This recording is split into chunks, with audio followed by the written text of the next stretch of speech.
Ooh, ooh, ooh. Check this out.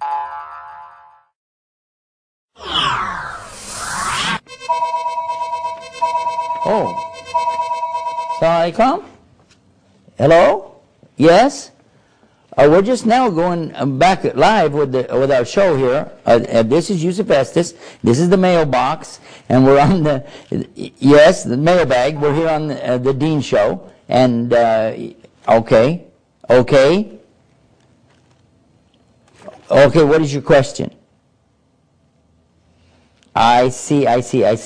You want us to? All right. Okay, we'll do that. We'll do it right now. All right. Thank you so much. Assalamu alaikum.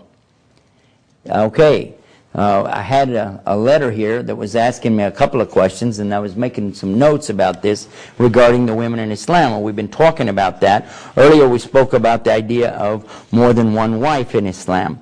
And to be honest about it, I didn't think we'd get another call that quick, but let me answer that. Yes? Yes? Assalamu alaikum, yes. You're calling live. Okay. All right, we're talking about it right now. Let me get back to the program.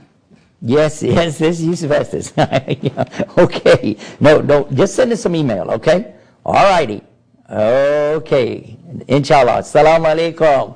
Yeah, another caller on the same subject. So let's treat that subject. The question comes like this. Why is it in Islam that a man can have 4 wives and a woman can only have one husband? Well, this question came to me one time in the university. A great big woman came walking in there, and she said, I want to know how come you Muslims can have 4 wives and a woman can only have one husband. I said, wow, this is very uncommon. Even throughout the entire population of all of the Muslim men in the world, you won't maybe find 1%, 2% that perhaps have multiple wives like this. But it is legal in Islam if they're a real wife and they're married. But still, how am I going to answer this big lady? How come you can have 4 wives, a woman can only have one husband? I said, ma'am, can I ask you a question? She said, yeah. I said, are you married? Yeah. So what? I said, okay, do you mind just for a minute? I want you to picture your husband. Why? I said, just think about him for a minute. Picture your husband in your mind. She said, okay.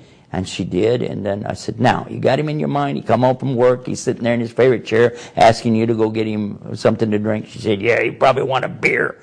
I said, okay, but anyway, now, you got this in your mind? Yeah. I said, would you like to have another husband just like him? She said, oh my God, no. I said, well, then what do you want 4? But to understand, this is not about some kind of, sexual thing that people have going on in their minds, some kind of wild fantasies. This is about being responsible in marriage for your family. So if a man has more than one wife, he's responsible, fully responsible for the second wife, just like the first, to have a house, transportation, education, medical benefits, food, clothing, all the things that he has for one family, he must provide for the other. That's an order in Islam. Otherwise, you can only have one wife. And as I've already said, most Muslims don't. But for sure in Islam, boyfriend, girlfriend is not permitted. There's no limit in most societies on how many girlfriends a man can have, or boyfriends for that matter now. But in Islam, it's very clear. There is no sexual relation without marriage. And then when there is marriage, there's no sexual relationship outside of marriage. So this is one of the things that's key to understand.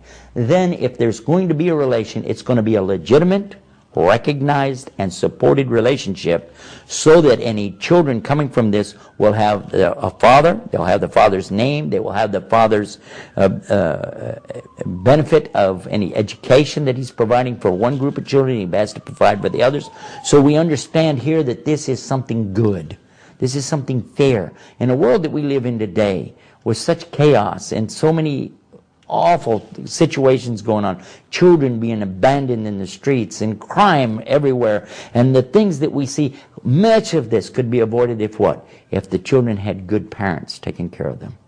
If they had a mother and a father who raised them up in a carrying home, instead of a child telling you, I don't know who my father is. And how about this? I met one, he said that he didn't know who his father was. He said, and my mother didn't know who her father was. Now, what kind of society is this? Islam does not tolerate that. If there's going to be a relationship, it will be an ordained, sanctioned, and contractual relationship where both parties are taking benefit and not one over the other. This is very important to understand in Islam. And by the way, before we leave the subject, and the caller was reminding me about this, and I'd like you to think about it. In a society where a man can only marry a woman who's not married. Now think about this. I cannot marry a woman if she's already married. That's what Islam says. But the woman is allowed to marry any man as long as he doesn't already have 4 wives. So in a society where you have so many women and so many men, a man can only choose from the women who are not married. But the woman is free to choose from any of the men as long as he doesn't have 4. And she can observe how he treats the other woman and know, hey, he's got to treat me the same way. And if he doesn't, he's in big trouble. These are some of the things in the Muslim society that perhaps you didn't know. Maybe it's not of interest to you, but you should at least know what the truth and the relevance behind it is. Well, if you want, you can call us or write to us. It's right here on the mailbag on the Dean Show. Till next time, peace. Assalamu alaikum.